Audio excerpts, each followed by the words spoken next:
Thank you, Leo, and thank you, Fran, for your opening comments.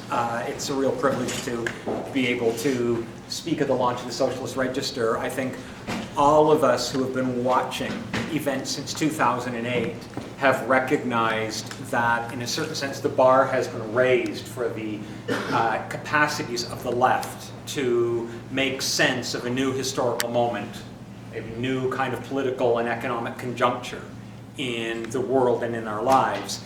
And frankly, I think that the Socialist Register, in its recent issues, has been absolutely in the forefront of stimulating analysis, argument, discussion, debate on exactly these issues. So it's really terrific to be associated with this launch.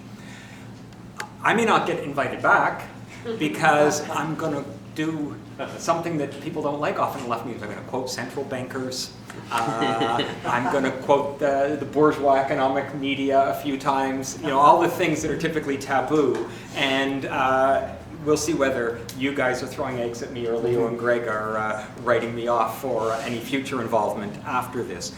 But I'm going to do that because I think that one of the expressions of a period of economic and political crisis is a breakdown of certainties, even in certain sections of the ruling class or its milieu, its intellectual milieu. There is an attempt to deal with a new normal, to try to make sense of events that weren't supposed to be taking place. And as a result, I'm going to mention a few of these things. One is, of course, the reality that while a number of voices on the left said this in 2008, it is sinking in. 2008 was not an ordinary recession. 2008 was an enduring and transformative crisis within the system. We don't know what the result will be because those results are yet to be written, and they will be written predominantly through social and class struggles over the next decade or two. But something dramatically shifted. This was not an ordinary recession after which capitalism was going to just recover the dynamism of its previous period. And so, my first taboo quote, The Economist online this week, talking about the European economy, headline, "Call it a depression." Now, actually, Anwar Sheikh did in the 2010 Socialist Register, and while some of us I've used the term global slump, others have said Great Recession.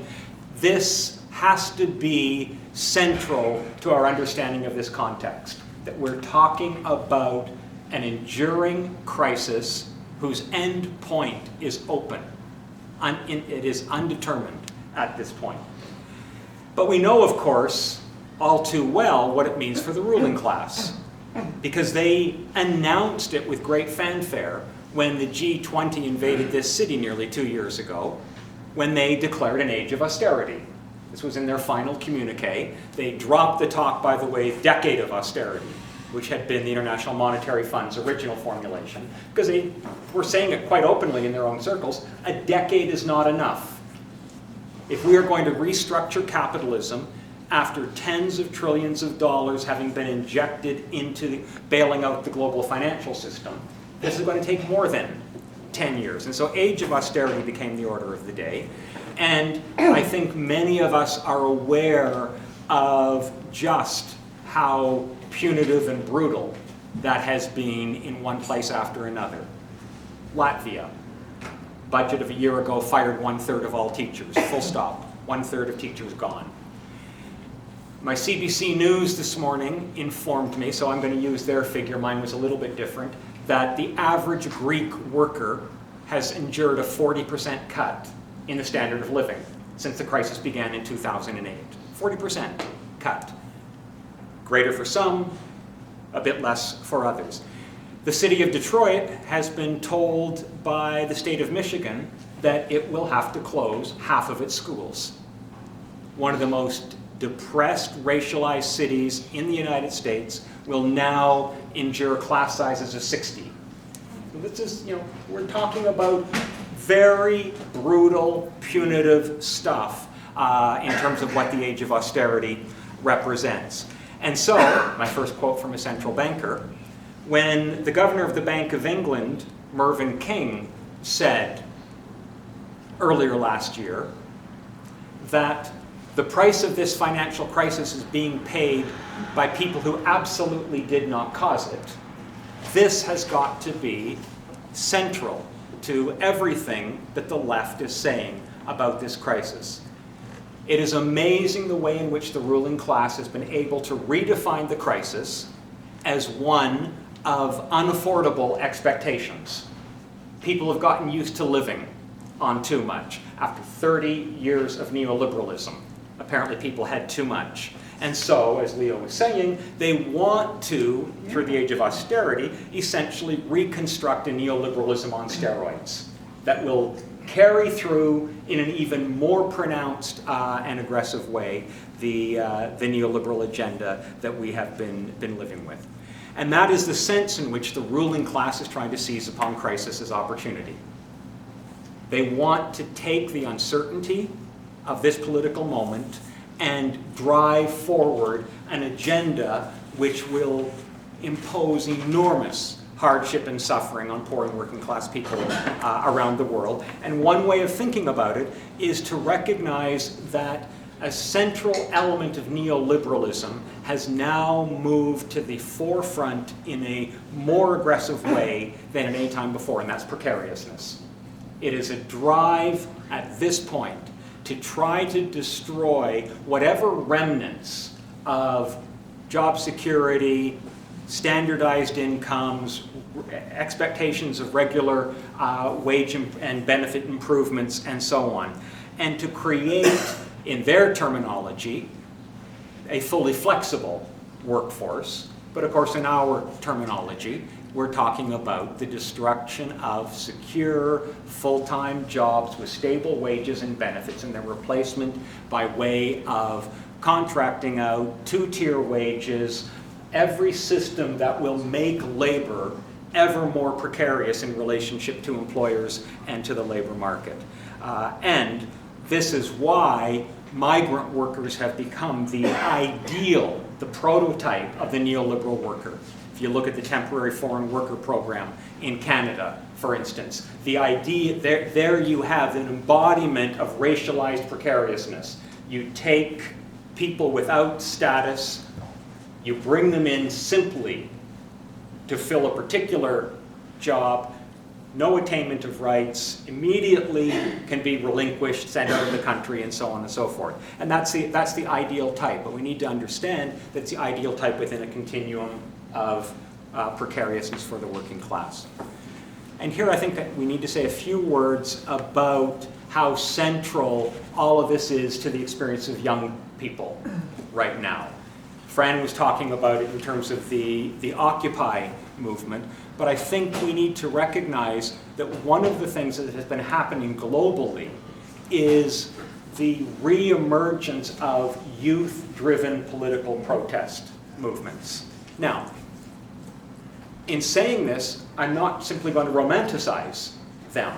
There are all kinds of weaknesses and contradictions, but it is imperative for a new left to be created, that new generations of young activists come into struggle, they start to claim space for themselves, they reinvent radical vocabularies, they reimagine, and that's, I mean, if anything is really most central to what many of these youth rebellions have been doing, whether it has been in Tunisia or Egypt, whether it has been the movement of the indignants in Europe, particularly in Spain, whether it has been Occupy, it is this sense of expanding political horizons, broadening out the political imagination, and essentially putting on the agenda forms of struggle that are resonating with ever larger numbers of people. And I think it's that we need to recognize. And of course, we have seen this not just in the places that I've mentioned, but also in the amazing student struggles in Chile and in Quebec. I mean, we need to remind ourselves that the most important anti-neoliberal struggle in North America over the last 3 months has been taking place in Quebec, where we've had 180,000 students on strike, sometimes more than those numbers in the streets, standing up against tear gas, against the riot police, and that a whole section of that movement has not simply been saying no to the tuition hikes. A whole section of that movement has been saying free tuition. They have been mobilizing in a way that completely challenges the commodification of education and insisting that, that it ought to be a right. I won't comment on the tentative agreement that's just come down because I don't know enough about it and the discussions in the movement to comment on it, but to hold that level of mobilization together for 12 weeks is an exceptional achievement, and it's one, frankly, that we need to spend more time, those of us in English-speaking Canada, learning from, discussing, and so on.